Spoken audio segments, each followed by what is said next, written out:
You've been lied to. You're not in business to make money. You're in business to keep money.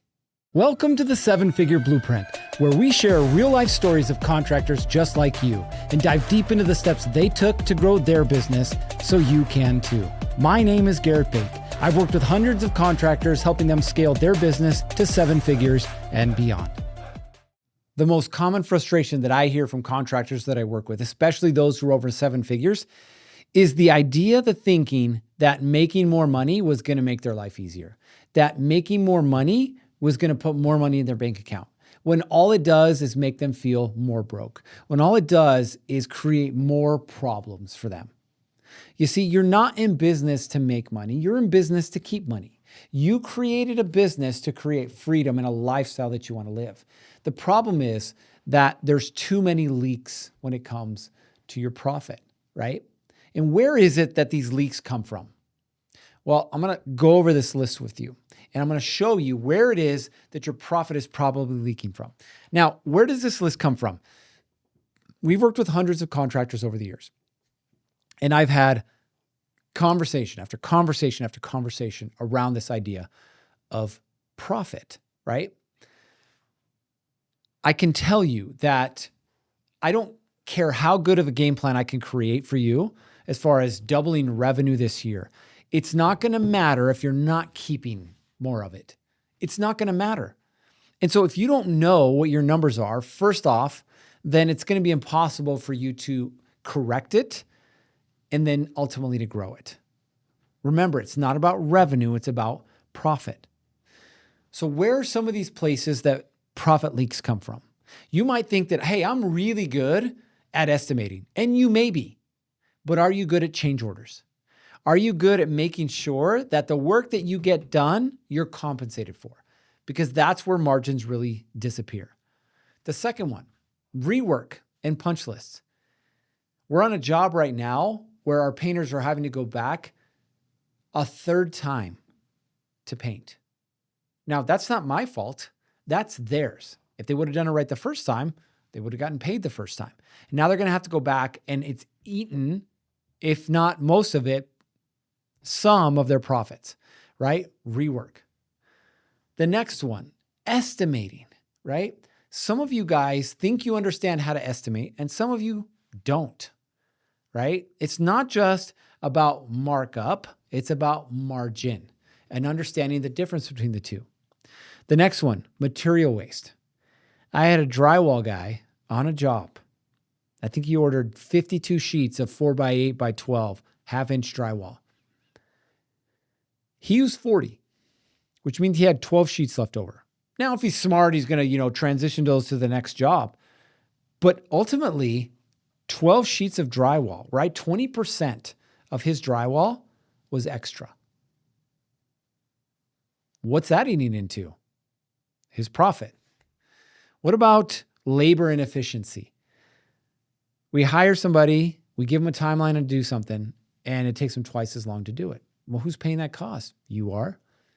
Or some of you that are paying overtime for your people, and they're eating into your margins because now you're paying overtime for it. What about timeline on projects, right? We call it schedule drift. You end up having to stack jobs or you stack trades, and ultimately it's extending your timeline, which means it's taking you longer to get paid. What about your vendor terms? Ooh, this is a good one. Some of you guys don't realize that with your supply houses, you can have terms, 30, 60, sometimes even 90 days. And instead you're just paying cash up front, right? Killing your cash flow. And then the little things, tools and all the small things, right? Damaged gear, you're missing materials, you're missing rental gear, or you're damaging rental gear, right? All that little small stuff is costing you money. How is it then that we move out of this place of thinking that we're making money, and then when we look at the bank account, we realize, crap, I didn't make any money, right? We want you to say, hey, I should make 52% on this job, and at the end of the job, yep, I made 52%. How do we do that? Well, a couple things, right? The first thing you need to understand is cash flow is not profit. Why do I say that? Because some of you guys look at your bank account and you're like, woohoo, I got $50,000. And then the next week you have $1,200. You're like, oh, I'm poor. No, nothing changed except your cash flow, right? You need to know how much of the dollars sitting in your bank account are already earmarked for something else versus how much of them should be profit. We're running anywhere now between 3 and 5 jobs at a time. And our bank account fluctuates. But we have clarity around what those dollars are earmarked for. We have clarity around what we're still owed for jobs. We have clarity around what we still owe our subs for jobs, right? And you should too. If you're fronting materials for your jobs, that's money out of your pocket. And we don't want to do that, okay? So either the customer or the client pays for your materials ahead of time or your supply house supplies them. Don't make it come out of your pocket, okay? When it comes to billing, bill when you need to bill. Now, if you're working commercial work, or you're working with large GCs, normally they have once a month that you need to have your bills or your invoices in by. Get it in, right? Get it in by that date. Otherwise, guess what? You're going to wait another 30 days plus whatever time it takes to pay to get paid. So don't have cash flow problems and don't have profit problems. Make sure that you're getting those in on time, okay? These are just some examples for you to think about.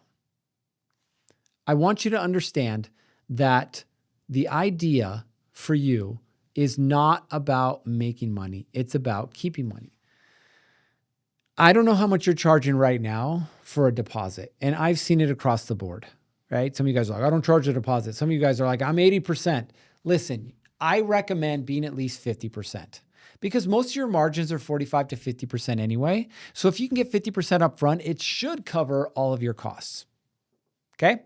So do that. Tie payments to milestones. So let's say 50% up front, 25% at rough-in, and then 25% at final, right? Tie those deposits or that money to milestones. The next thing, right? Your contracts.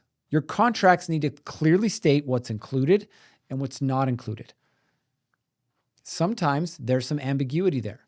And I've been on jobs where there's a lot of finger pointing. This is your job. No, it's mine. Wasn't clarified in the contract. It's going to eat into your profit, I guarantee. What about what done looks like? Definition of done. How are we tracking that? Do you have a simple checklist that your guys can follow, right? So they know all the steps involved to make sure that it gets done on time and ultimately on budget. Job costing. If you're not job costing, I highly, highly, highly recommend that you do. What is job costing? It's nothing more than saying, this is what I anticipated my costs were going to be for the job. As we're progressing along, I'm filling in my numbers and it's telling me whether I'm where I need to be or not, right? Job costing. You may have anticipated a 50% margin, but you're sitting at 22. Why, right? And you can look at that and you can make adjustments or changes as necessary. At the end of the day, you can't manage what you can't see. Your job is not to make more money, it's to keep more money. I would rather you generate $1 million and 900,000 of that is profit. I'd love that. Then you generate 10 million and 200,000 as profit. Make sense?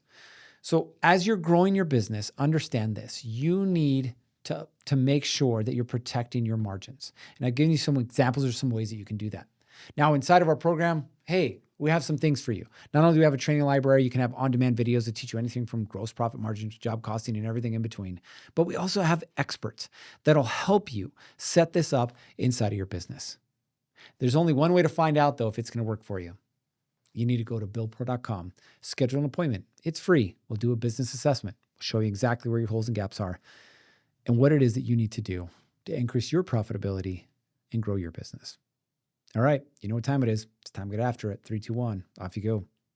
Thanks for listening to the show. If you're a contractor doing at least $500K in revenue and still stuck wearing every hat, if your team exists but your systems don't, if cash shows up but clarity doesn't, and you don't know what to do next, go to billprosystem.com and book your free business breakdown.